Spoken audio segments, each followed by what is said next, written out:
কয়েকদিন আগে আমি আসতে হুগলিতে একটা জায়গায় গান করছিলাম। ওখানে প্রতি বছর আমি যাই। ও দুটি ছেলে বিএসএফে চাকরি করে, দুজনে। ওই ভদ্রলোক আমাকে প্রতি বছর গান করে, আমি 3 বছর ধরে যাচ্ছি।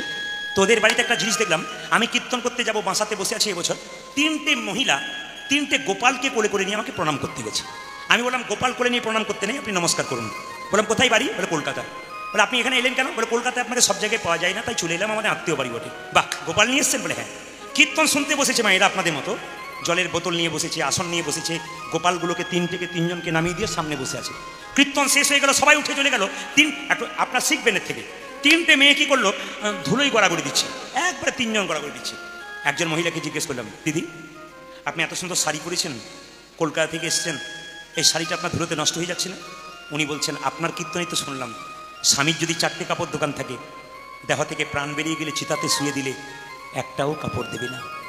দাদা, ভক্ত পদ ধুলি আর ভক্ত পদ জল, ভক্ত ভক্ত শেষ হয় 3 মহান।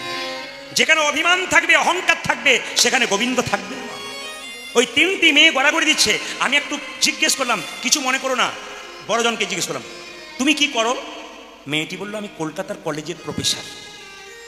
আমাদের লজ্জা লাগা উচিত, আমরা যারা একটা MA পাস করে এদের কাছ থেকে শিখে নিন। এটা দেখলো, বলছে কি আমি কলকাতা কোন একটা কলেজের প্রফেসর, আমার একটি মাত্র ছেলে, আমার স্বামীও প্রফেসর। বলে কি? আমাকে যে পরিচয় করতে গেলো, জিজ্ঞেস করলাম, বাহ আপনি সংসারে এতটা সময় কাটান কি করে? চাকরিও করেন, সব কিছু করেন। বলছে আমার স্বামীও প্রফেসর, আমিও প্রফেসর। ভোর 4টের সময় উঠে গোবিন্দ সেবা দিয়ে, মঙ্গল আরতি করে, তারপর প্রসাদ তৈরি করে ভগবানকে দিয়ে আমরা সেবা করে তারপর যাই। এই মেয়েটির কাছে শিখে নিন, ওনার স্বামী প্রফেসর, উনি প্রফেসর, কিন্তু কৃষ্ণ ভক্ত, প্রসাদ ভোজী। একটা মেয়েকে জিজ্ঞেস করলাম, তুমি কি করো? বলছে আমার স্বামী দাঁতের ডাক্তার, আমিও। বাহ, দাঁতের ডাক্তার? হ্যাঁ।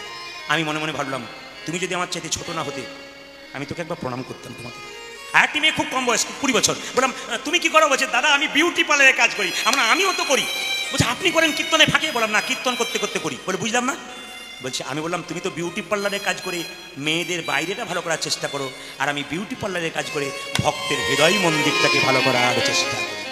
এমন একটা বিউটি পার্লারের জায়গা, যেখানে যত কথা শুনবেন তত আপনার ভেতরটা পরিষ্কার হয়ে যাবে, আপনার অন্তঃকরণ ভালো হবে, আপনার গোবিন্দ চরণে মতি হয়ে যাবে।